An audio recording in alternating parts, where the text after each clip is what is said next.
Chapter 2. Three old ladies knit the socks of death. I was used to the occasional weird experience, but usually they were over quickly. This 24/7 hallucination was more than I could handle. For the rest of the school year, the entire campus seemed to be playing some kind of trick on me. The students acted as if they were completely and totally convinced that Mrs. Kerr, a perky blonde woman who I'd never seen in my life until she got on our bus at the end of the field trip, had been our pre-algebra teacher since Christmas.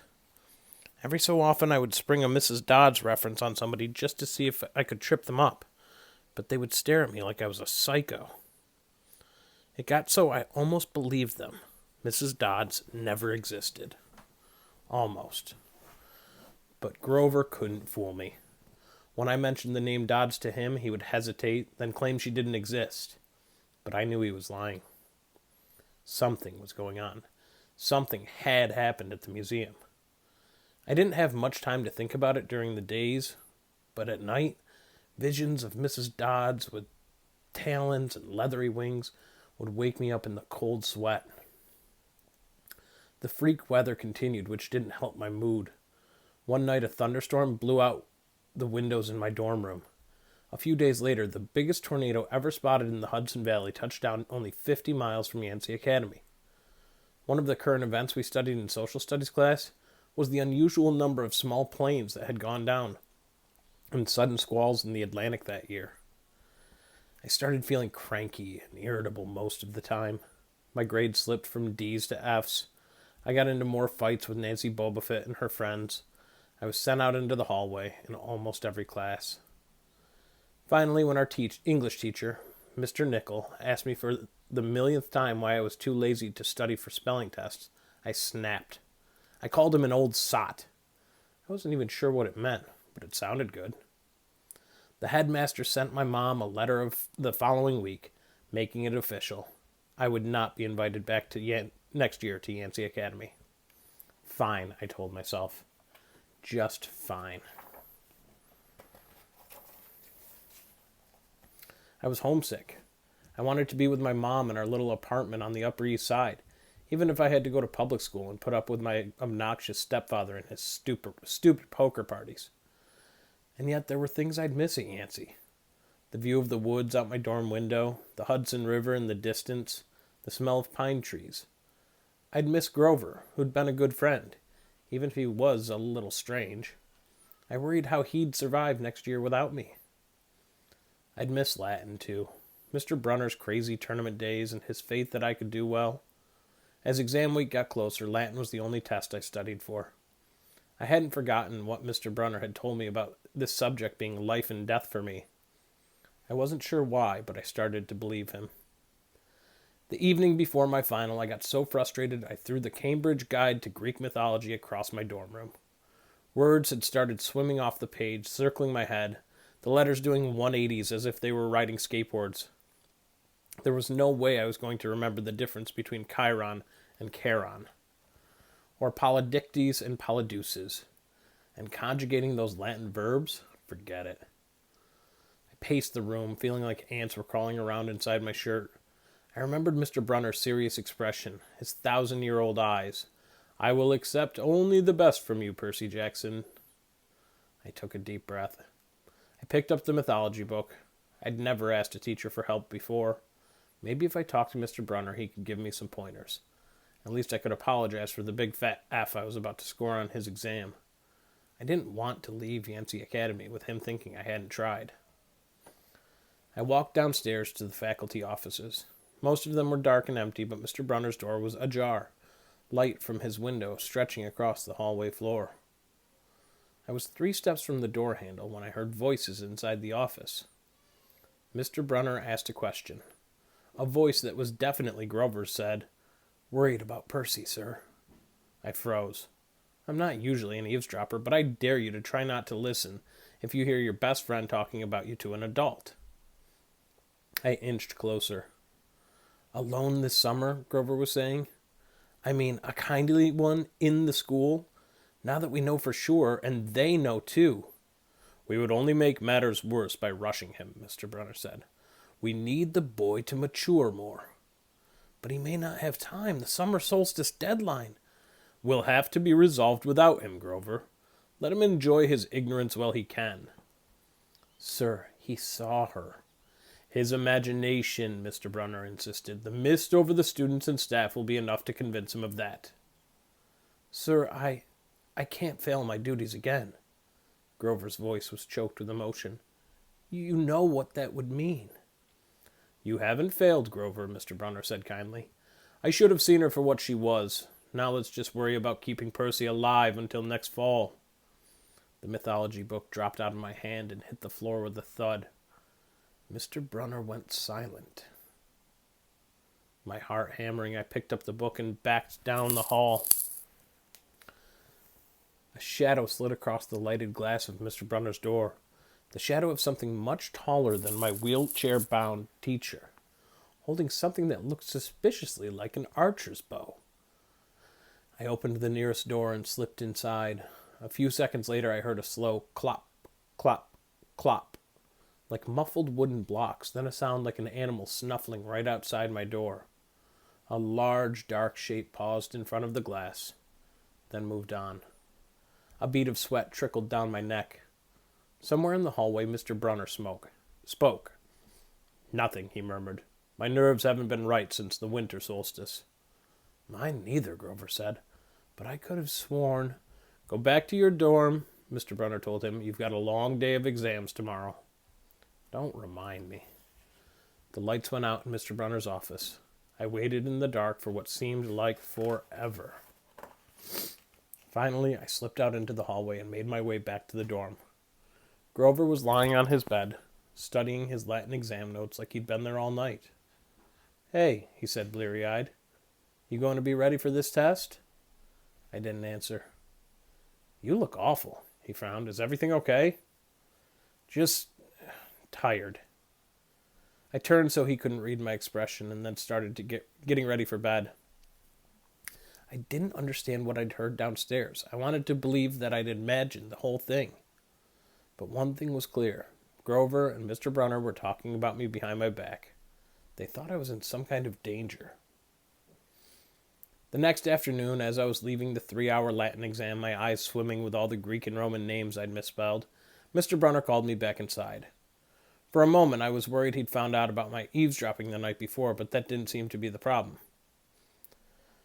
Percy, he said, don't be discouraged about leaving Yancey. It's for the best. His tone was kind, but the words still embarrassed me. Even though he was speaking quietly, the other kids finishing the test could hear. Nancy Bobofit smirked at me and made sarcastic little kissing motions with her lips. I mumbled, okay, sir. Mr. Brunner wheeled his chair back and forth like he wasn't sure what to say. This isn't the right place for you. It was only a matter of time. My eyes stung. Here was my favorite teacher in front of the class telling me I couldn't handle it. After saying he believed in me all year, and now he was telling me I was destined to get kicked out? Right, I said, trembling. No, Mr. Brunner said. Oh, confound it all. What I'm trying to say, you're not normal, Percy. That's nothing to be... Thanks, I blurted. Thanks a lot, sir, for reminding me. Percy... But I was already gone. On the last day of the term, I shoved my clothes into my suitcase. The other guys were joking around, talking about their vacation plans. One of them was going on a hiking trip to Switzerland. Another was cruising the Caribbean for a month. They were juvenile delinquents like me, but they were rich juvenile delinquents. Their daddies were executives or ambassadors or celebrities. I was a nobody from a family of nobodies. They asked me what I'd be doing this summer, and I told them I was going back to the city. What I didn't tell them was that I'd have to get a summer job walking dogs or selling magazine subscriptions and spend my free time worrying about where I'd go to school in the fall. Oh, one of the guys said, that's cool. They went back to their conversation as if I'd never existed. The only person I dreaded saying goodbye to was Grover, but it turned out I didn't have to. He'd booked a ticket to Manhattan on the same Greyhound bus as I had, so there we were together again, heading into the city. During the whole bus ride, Grover kept glancing nervously down the aisle, watching the other passengers. It occurred to me that he'd always acted nervous and fidgety when we left Yancey, as if he expected something bad to happen. Before, I'd always assumed he was worried about getting teased, but there was nobody to tease him on the Greyhound. Finally, I couldn't stand it anymore. I said, "Looking for the kindly ones?" Grover nearly jumped out of his seat. What do you mean?" I confessed about eavesdropping on him and Mr. Brunner the night before the exam. Grover's eye twitched. "How much did you hear?" "Oh, not much." "What's the summer solstice deadline?" He winced. "Look, Percy, I was just worried for you. See, I mean, hallucinating about demon math teachers?" "Grover." "And I was telling Mr. Brunner that maybe you were overstressed or something because there was no such person as Mrs. Dodds and—" "Grover, you're a really, really bad liar." His ears turned pink. From his shirt pocket, he fished out a grubby business card. "Just take this, okay, in case you need me this summer." The card was in fancy script, which was murder on my dyslexic eyes, but I finally made out something like Grover Underwood, Keeper, Half-Blood Hill, Long Island, New York, 800-009-0009. "What's half—" "Don't say it aloud," he yelped. "That's my, summer address." My heart sank. Grover had a summer home. I'd never considered that his family might be as rich as the others at Yancey. "Okay," I said glumly, "so, like, if I want to come visit your mansion?" He nodded. Or if you need me." "Why would I need you?" It came out harsher than I meant to. Grover blushed right down to his Adam's apple. "Look, Percy, the truth is, I kind of have to protect you." I stared at him. All year long, I'd gotten in fights keeping bullies away from him.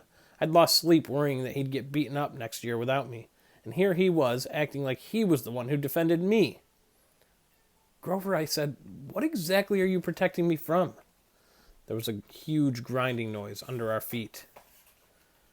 Black smoke poured from the dashboard and the whole bus filled with a smell like rotten eggs. The driver cursed and limped the Greyhound over to the side of the highway. After a few minutes clanking around in the engine compartment, the driver announced that we'd all have to get off.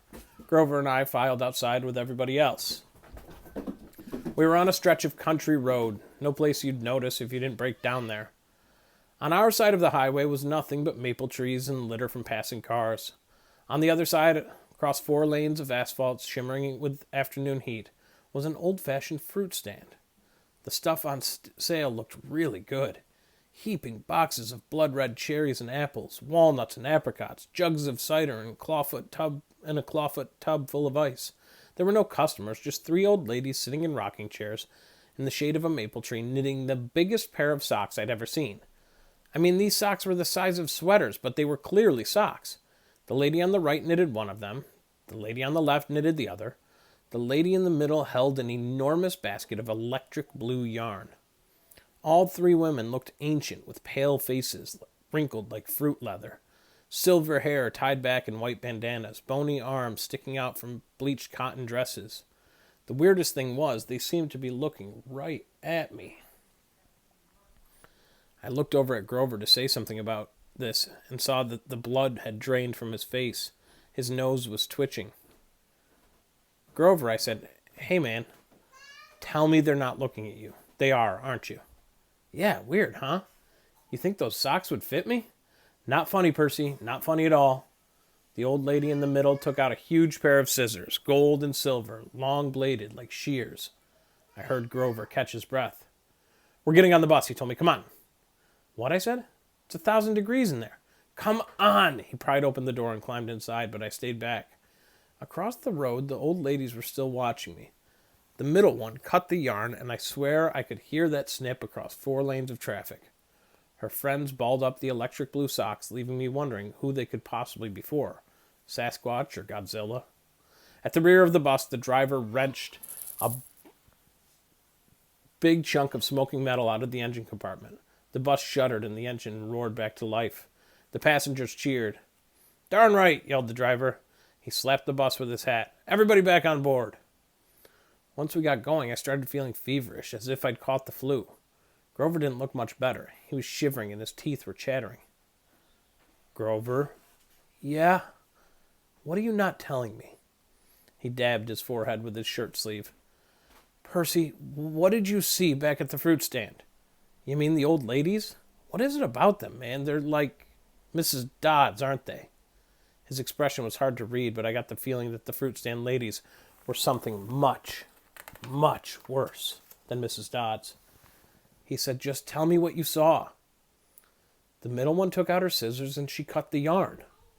He closed his eyes and made a gesture with his fingers that might have been crossing himself, but it wasn't. It was something else, something older. He said, "You saw her snip the cord?" "Yeah, so?" But even as I said it, I knew it was a big deal. "This is not happening," Grover mumbled. He started chewing at his thumbs. "I don't want this to be like last time." "What last time?" "Always sixth grade. They never get past sixth." "Grover," I said, because he was really starting to scare me. "What are you talking about?" "Let me walk you home from the bus station. Promise me." This seemed like a strange request to me, but I promised he could. "Is this like a superstition or something?" I asked. No answer.